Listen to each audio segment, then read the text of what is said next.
Okay. So we were discussing about the mechanism of hormonal actions. So there are two types of two ways to act for the hormones. One is cyclic AMP mediated hormone activity.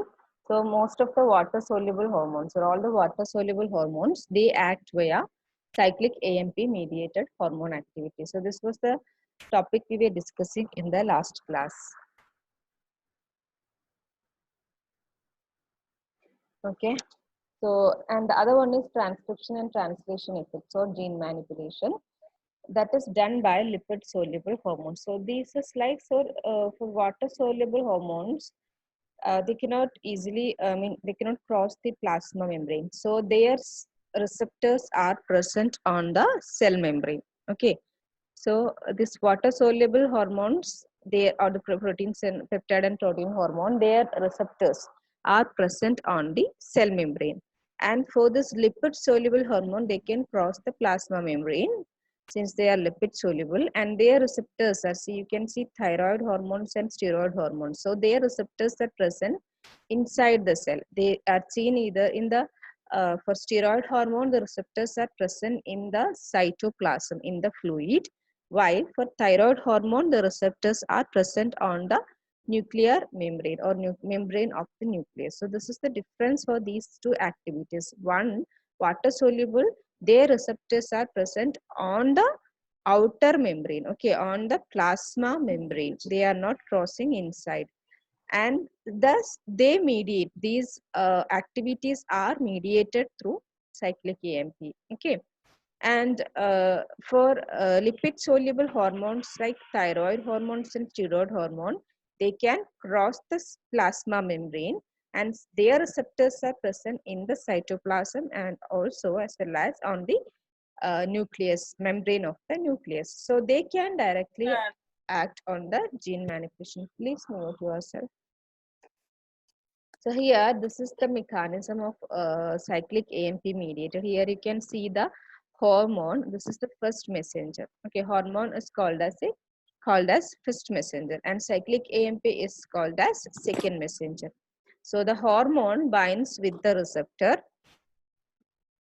and then they activate the adenyl cyclase, and then the second messenger activate second messenger cyclic AMP, and this causes phosphorylation, okay, phosphorylation or activated kinases, and this leads to the cascade of cellular responses or metabolic and structural changes. You can see here, gland, it secretes a hormone, binds with the receptor, and here it makes a hormone receptor complex, okay, hormone receptor complex or HR. This causes activation of adenyl cyclase, and there is formation of cyclic AMP, the second messenger. Second messenger activates the protein kinases, okay, phosphorylation, and it causes the phosphorylation of proteins. And the phosphorylation of proteins. So the function of the hormone or the message written on the hormone is done by the phosphorylation of proteins. And we can see what will happen after phosphorylation of protein. The phosphorylation of protein brings about changes in the membrane permeability to different substances or ions. It changes, the phosphorylation changes the membrane permeability. It activates or inactivates certain types of enzymes. It causes increase or decreased protein synthesis. The phosphorylation may lead to an increase in the protein synthesis or a decrease in the protein synthesis by acting on the ribosomes. And this phosphorylation of protein sometimes regulate release of certain hormones, endocrine hormones, or release of hormones from the endocrine glands. So this is one type of mode of action by uh, activation of a second messenger. Okay, first messenger is the hormone itself, and they activate a second messenger. Okay, the hormone is not crossing the plasma membrane, they bind with the receptor, and this binding, this complex causes not directly crossing the membrane, they bind with the receptor and causes activation of adenyl cyclase. Okay, now we will see the second mode of method of uh, action by hormone by transcription and translation effects or gene manipulation.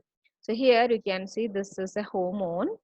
Um, the first messenger, they can, this is a lipid soluble hormone. It can this is like receptor is in the cytoplasm. This is steroid hormone. Okay, so they are this lipid soluble hormones can cross the plasma membrane, the outer membrane of the cell. Okay, the membrane of the cell or cell membrane, and they reach inside the cytosol. Here the receptors are present, and hormone receptor complex, they enter the nucleus and coats the DNA. Okay, and then they produce mRNA. The mRNA, the message in the hormone is coded in this mRNA. Okay, this mRNA causes ribosomes to synthesize a protein. So the message in the protein is coded in this in this hormone is coded in this protein, or the function is done by this protein. Okay, they code for an mRNA, and then mRNA causes protein synthesis by ribosomes, and the functions of this hormone is done by this protein. Okay, so we'll see the same. So lipid soluble hormone diffuses into the cell. They enter into the nucleus. Here the nuclear receptor. So this the receptor is in the nucleus, means it must be a thyroid hormone. Okay. So they code for a mRNA. They manipulate the DNA to code for mRNA, and this mRNA comes outside and causes stimulates the ribosome for a protein synthesis, and this new protein causes or they regulate the cellular activities. Okay, so this is the action by steroid and thyroid hormones. Gene manipulation is done by steroid and thyroid hormones, and the second messenger activity is done by all the water soluble proteins and peptide hormones. The gene manipulation, lipid soluble hormone diffuses into the cell, binds with the cytoplasmic or nuclear receptors. HR complex enters into the nucleus. Nucleus activates. So this is either it can be cytoplasmic or nuclear receptor. Okay, nucleus activates specific genes, activates specific genes, and produces mRNA. mRNA causes synthesis of protein, translation, transcription, and translation. Okay, and the further function of the hormone depends upon what protein is produced at the cell, inside the cell. Okay, next the function of a hormone is done by the protein. So this is about the introduction of, we have seen the different chemistry types and mechanism of hormones and regulations of hormones. Now we'll go to another hormone.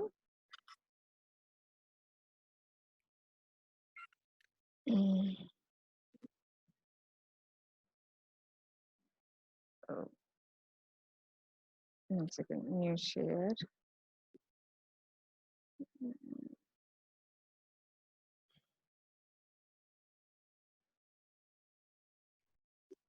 Okay, so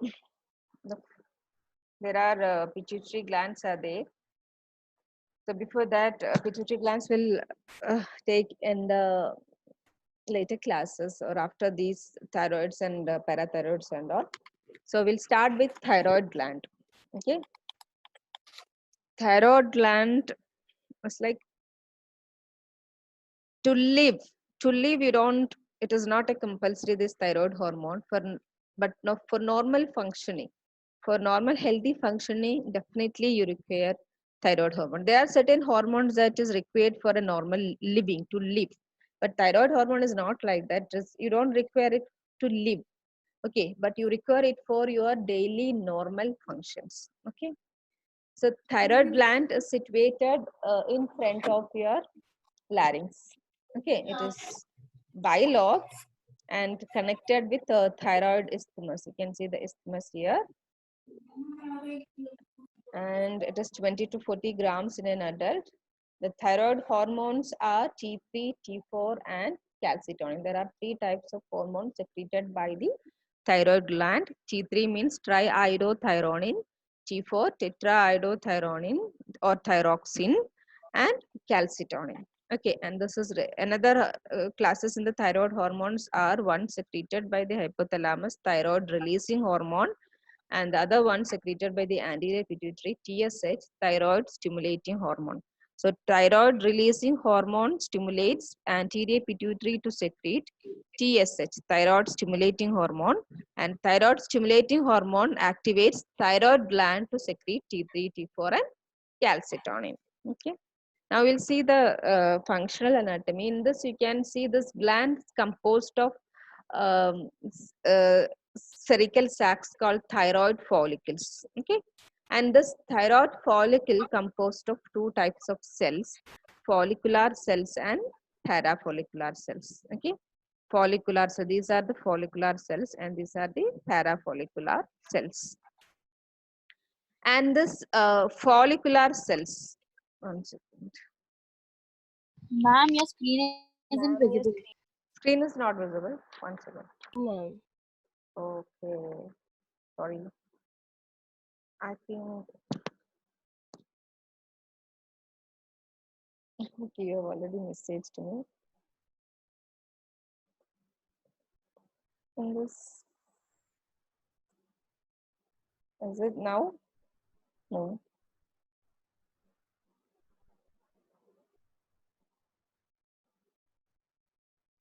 Mm. Is it? Hello? Yes, ma'am. Can you see now? Yes, ma'am. Okay, fine. So we have seen here thyroid gland and thyroid hormones and follicular cells. Okay, so thyroid gland, so I said it is composed of sac-like structure, sacs, uh, called as thyroid follicles. And this follicle composed of different types of cells or two types of cells, follicular cells and parafollicular cells. Okay. For follicular cells, you can see they are flattened cells when they are inactive, but when they become active, they become columnar cells. Okay, and these follicular cells, they secrete this main hormones T3 and T4, while the parafollicular cells, they secrete the calcitonin. So when we discuss the functions of thyroid hormones, it is more on these T3 and T4, the functions of T3 and T4, because calcitonin has another function along with the parathyroid gland. Okay, regulation of calcium level deposition and maintenance of the blood calcium level. Okay, so this calcitonin, we will discuss the function, uh, detailed functions of the calcitonin we'll discuss along with the parathyroid glands or while discussing the regulation of calcium, blood calcium level. Okay, so now we will discuss the functions. When we discuss the functions of the thyroid hormones, we discuss more about the functions of T3 and T4. And you can see in the central a colloid. Okay, a colloid, a pinkish color structure. It's actually in histology, it's a pink color structure, colloid. This colloid is formed by the secretions of this follicular cells. Okay, follicular cell secretion, they form the colloid. And this colloid is composed of a glycoprotein known as thyroglobulin. Okay, thyroglobulin, and which is secreted by the follicular cells. And this thyroglobulin consists of the amino acid tyrosine, ty. Okay, tyrosine. Now we will go to the synthesis of thyroid hormone. So now you have seen the thyroid gland, which is situated in front of the larynx. It is a bilobed structure, and it is composed of follicular thyroid follicles, which consist of two types of cells: follicular cells and parafollicular cells. Okay, and follicular cells secretes the thyroid hormones T3 and T4. That means triiodothyronine and thyroxine, while parafollicular cells, they secrete the hormone thyroid hormone calcitonin. Okay, and now we'll see the synthesis of thyroxine and triiodothyronine. Okay, synthesis of thyroid hormones means it is thyroxine and triiodothyronine, T3 and T4. So first step is actually the synthesis of thyroid globulin. Please, somebody is not muted. Please mute yourself. Okay. So the synthesis of thyroglobulin is a continuing process. The follicular cells, they synthesis thyroglobulin, which consists of the amino acid tyrosine, and secrete into the what do you call it, colloid. Okay. And the next step is iodide trapping. This iodide is like you get from your diet. Okay. You get from your diet, from the intestine, is absorbed into the blood. Okay. And this iodide must be trapped. Okay. Trapping of iodide means trapping means absorbing into the follicular cells. It is an active process. Iodide trapping is an active process, means it requires energy, or it is against the um, what do you call concentration gradient. Okay. Iodide is more in follicular cells when compared with the plasma or with the blood. Okay. Still iodide moves into the follicular cells. And when you see like 90% of your iodide in the blood is seen in the thyroid follicle cells. Okay. So this iodide is trapped against the concentration gradient. Okay. Against the concentration gradient. That means actively transported into the follicular cells. And then iodide must be oxidized into iodine. And in the presence of thyroid peroxidase, an enzyme called as thyroid peroxidase. Okay. If this peroxidase enzyme is absent, you will experience deficiency of thyroid hormones. Okay, that will lead to thyroid hormone deficiencies, because this is a compulsory compound, or it's a component in thyroid hormone synthesis. Oxidation of iodide into iodine. Okay, so thyroid peroxidase, the enzyme thyroid peroxidase, causes oxidation of iodide into iodine. Okay. And the next step is it is transfer of this iodide into the uh, thyroid globulin, or into the colloid. Okay. So this iodine moves into the colloid with the help of another transporter, which is called as pendrin. It's a protein, pendrin. Okay. pendrin, pendrin. So and inside the colloid, or in the thyroglobulin, inside the thyroglobulin, so they reach into in the colloid, you can see thyroglobulin. So iodine enters into the thyroglobulin. So inside the thyroglobulin, you know that there is the uh, amino acid tyrosine is present. So iodination of tyrosine happens in presence of the enzyme iodinase. Iodinase enzyme causes iodination of tyrosine, or combination of tyrosine with iodine. Okay, that is the step, iodination of tyrosine. Okay, iodination of tyrosine. If one iodine combines, it is known as monoiodotyrosine. If two iodine combines, it is called as diiodotyrosine. Okay, and then causes, and the next step is the coupling, or the formation of the hormone, coupling of T1 and T2. Okay, so if one monoiodotyrosine and one diiodotyrosine combines, it is called T3, and two diiodotyrosine, if they combine, it is known as T4. T3 means triiodotyrosine. Okay, it is changed, name is changed, triiodotyrosine.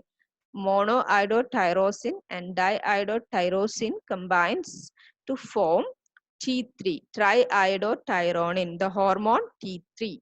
And DIT and DIT, diiodotyrosine plus diiodotyrosine, combines to form tetraiodotyrosine. Okay, tetraiodotyrosine, or T4, the hormone T4, or otherwise it is called as thyroxine.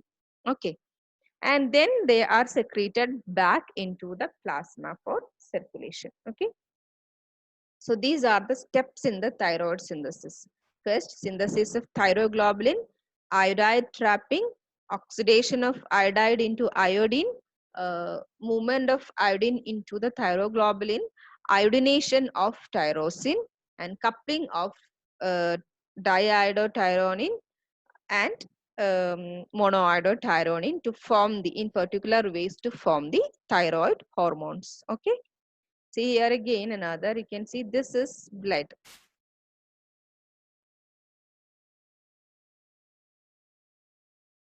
Okay, so this is blood. Okay, so from the blood the iodide is trapped, iodide is actively transported. Okay, active transport, sodium iodide pump, this is the sodium iodide pump, it is a symporter. Along with sodium it carries iodide as well. Okay, so sodium iodide symporter transports, actively transports iodide from the blood into the follicular cells. Okay, so meanwhile, you can see the formation of thyroglobulin. Thyroglobulin, it is formed from the endoplasmic reticulum, and then which consists of the amino acid tyrosine. By exocytosis, it enters into the colloid. This is the colloid. Okay, so this is, you can see thyroid follicle. It's a colloid here, follicular cells here, etc. So enters into the colloid, and this iodide here, iodide enters into the colloid with the help of transporter pendrin, and inside it forms oxidation. Okay, oxidation of the iodide into iodine. Okay, thyroid peroxidase, in the presence of the enzyme thyroid peroxidase. Okay, and thyroid peroxidase causes oxidation, and then the next step, iodination. Iodine combines with the amino acid tyrosine. Okay, like it forms monoiodotyrosine and diiodotyrosine. And next step is conjugation to form thyroid hormones. Conjugation in two ways, like one monoiodotyrosine plus one diiodotyrosine combines to form hormone T3 or triiodothyronine, and one tyrosine and another combines with another diiodotyrosine to form T4, hormone T4 or tetraiodothyronine, or otherwise called as thyroxine. Okay, and then after that, and it enters back into the follicular cells. After forming, they enter back into the follicular cell by endocytosis. From the colloid, by endocytosis it enters into the follicular cells. Okay, and then released into the blood. We'll see how it is. So here the thyroid gland is the okay, after synthesis it remains in the form of vesicles with thyroglobulin. Okay, and then whenever it is necessary it is released into the blood, and this is the only hormone, endocrine gland or endocrine hormone, that can store its hormones for a longer period. Okay, about 3 to 4 months this hormone can be stored. So you will not notice the deficiency of the thyroid hormone after the thyroid gland stops working for 4 months. Okay, once the thyroid gland stops working, minimum of 3 to 4 months you will not notice the stoppage of the gland. Okay, and after, because you have storage of the hormone for the next 4 months, 3 to 4 months. After that you will start noticing the deficiency of the hormones. So this is the only endocrine gland which can store for a longer period. Okay, and release, how it is released. So follicular cells send pseudopod like extensions that surrounds the thyroglobulin, and then endocytosis, first endocytosis happens. Okay, from the colloid via endocytosis they extend pseudopodia like extensions, you can see here, and then endocytosis happens, and the hormones enter um, into the follicular cells. Okay, and then these pseudopods, they form small pinocytic vesicles, and then lysosomes contain proteinases digest the thyroglobulin and release the hormone, releasing into the, once they enter into the follicular cells, the lysosome digest the thyroglobulin and release the hormone into the circulation. That is whenever it is necessary. I mean, in a smaller amount, it's not the entire amount, in a smaller amount it is released into the blood. That is a daily requirement. So transport of the blood is in combination with plasma protein. The thyroid hormone is not like freely transported, it is combined with plasma protein. So One of the transporter is thyroxine binding protein, TBG. It is otherwise in the short form it is called as TBG. Okay, not TGB. TGB is thyroglobulin and TBG is thyroid binding globulin. And another is thyroxine binding prealbumin, and another is albumin. So this is the most important. Thyroxine binding globulin is the most important carrier or transporter for thyroid hormones. And the normal plasma level of T3 is thyroid hormones. For T3 it is 0.12 milligram per dl, and for T4 it is 8 milligram per dl. Okay. And mode of action, so since it is a lipid soluble hormone, it is the mode of action is gene manipulation. And for thyroid hormones, the receptor is on the nuclear membrane or the nuclear receptor. Okay, the hormone diffuse into the cell and combines with the nuclear receptor, acts on the DNA, increases the mRNA synthesis, gene manipulation. Okay, and increases the functional and structural protein synthesis. And at mitochondria, it increases the oxygen consumption. And before acting on genes, T4 molecules are converted into T3 molecule because T3 is highly potent than T4. Okay, it has got high binding affinity for the hormone receptor. It is a highly potent. So when you compare T4 and T3, T3 is the highly active or potent hormone, thyroid hormone. Okay. So before acting on genes, T4 molecules are converted into T3 molecules and has got high binding affinity for the hormone receptors. And there is you have seen a T3, and T3, there are two classes of T3, T3 and reverse T3. Okay. So actually, this reverse T3 is deiodination of T4. Okay. T4 has got 4 iodines, and one deiodination causes the formation of reverse T3. Okay, while the normal T3 is formed by the combination of diiodotyrosine and monoiodotyrosine. And these combinations are also like there are 3-5' positions on the amino acids. So depends on that to identify whether it is a reverse T3 or T3, you have to check for the positions, whether it is a 3-5' or 5-3' arrangement. Okay. Once again. So, and regulation, how thyroid hormone is regulated. Thyroid hormone synthesis is regulated. So there are two ways. One is thyroid autoregulation. The other way is regulation by the TSH hormone, okay, or by the hypothalamic regulation, hypothalamic anti-pituitary regulation. Thyroid autoregulation is that it is by intrinsic control system, okay, intrinsic control system within the thyroid gland, and according to the level of iodine, okay, according to the level of iodine, according to the content of iodine in the follicle cells, they can regulate the synthesis of thyroid hormone, okay, or they can modify the responsiveness to thyroid stimulating hormone. So the regulation by hypothalamus and anti-pituitary is that hypothalamus secretes thyroid releasing hormone, which activates anterior pituitary to secrete thyroid releasing hormone, thyroid stimulating hormone, TSH. Thyroid stimulating hormone stimulates thyroid gland to produce T4 and T3, and it stimulates target tissues. Okay. Uh, here increase in the T4 T3. Vivek, क्या madam भूख लग रहा है इतना Vivek, हाँ बैठ रहा हूँ Vivek, Vivek, please mute yourself. Okay.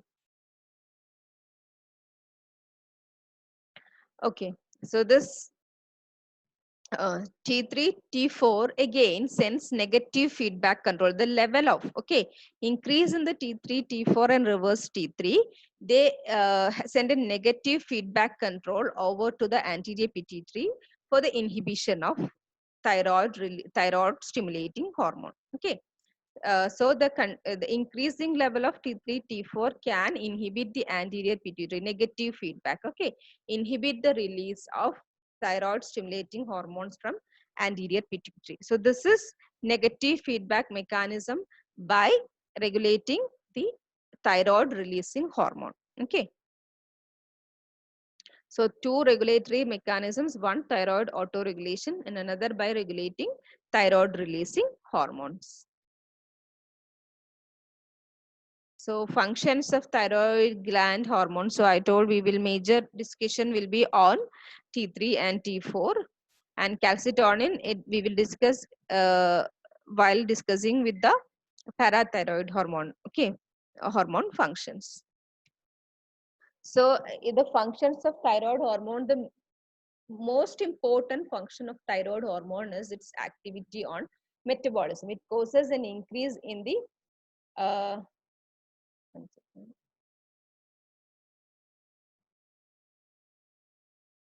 Okay.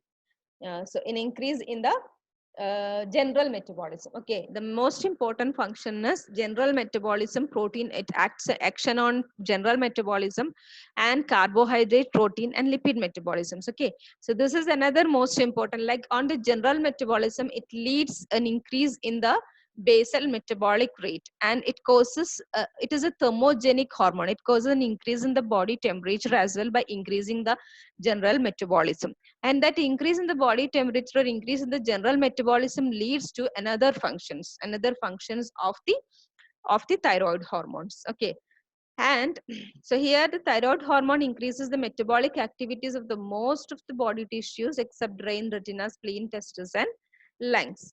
And it increases BMR by increasing on how it increases means it increases the oxygen consumption of the tissues, and thus it increases the basal metabolic rate. Okay, and its effect on the carbohydrate metabolism, it increases. It is a what do you call hyperglycemic hormone. Okay, thyroxine or thyroid hormone, mainly thyroxine, is a hyperglycemic hormone. That means it causes blood glucose level increase in the blood glucose level. So all those activities, okay, what all activities can be done to increase in the blood glucose level are done by this thyroid hormones. Like it increases the absorption of glucose from the GI tract. It enhances the glucose uptake by the cells by accelerating the transport of glucose through the cell membrane. It increases the breakdown of glycogen into glucose, and it increases the accelerates the gluconeogenesis. See, it increases the gluconeogenesis, formation of glucose molecules. Okay, from other than carbohydrate substances, and it increases the glucose is storage form of glucose is glycogen, so it causes breakdown of glycogen stored form into glucose to form glucose, and it also causes increased absorption of glucose from the GI tract, and it again it enhances the glucose uptake. It's another aspect. Okay, glucose uptake, because increased metabolic activities are there. It causes an increase in the metabolic activity, so it causes an increased uptake in the glucose by the cells. Okay, so these activities causes an increase in the blood glucose level. So it is also called more, except your insulin, all the other hormones, endocrine hormones, are hyperglycemic hormones. They cause an increase in the blood glucose level. And effect on protein metabolism. So thyroid hormone increases protein synthesis by increasing translation of RNA, by increasing transcription of DNA to RNA, mRNA. Okay, and increasing the activity of mitochondria and increase activity of cellular enzymes. So by increasing all these activities, by affecting all these activities, it causes an increase in the protein synthesis. And on lipid metabolism, it causes actually like fatty acid deposition on the liver. After all these process, fatty acid deposition on the liver it causes, leading to hyperactivity of thyroid hormones can lead to a fatty liver actually. Okay, it decreases the fat storage by mobilizing fat and convert it into free fatty acid, and this fatty acid, again the same hormone leads to deposition on the liver, not in other areas. It causes on the liver in hyperactivity of the thyroid hormones. Okay, which leads to fatty liver. So it increases free fatty acid level in the blood though, but it reduces the cholesterol, phospholipid, and triglycerides in the plasma, but increases the free fatty acid because it converts the mobilized fat into free fatty acids. Okay, And another is like effect on growth. This is for a children or in infants and children. It is very important. It causes accelerates body growth and important in skeletal muscle maturation, skeletal muscle, okay, maturation, and helps in tissue differentiation and maturation, and it is necessary for normal development of brain and maturation for an infant and children. The deficiency leads to mental retardation in children. We'll study in detail during our applied physiology. And body temperature is increased due to accelerating metabolic processes. And effect on the central nervous system in adult, it stimulates branching of dendrites, myelination, and increase number of synapses.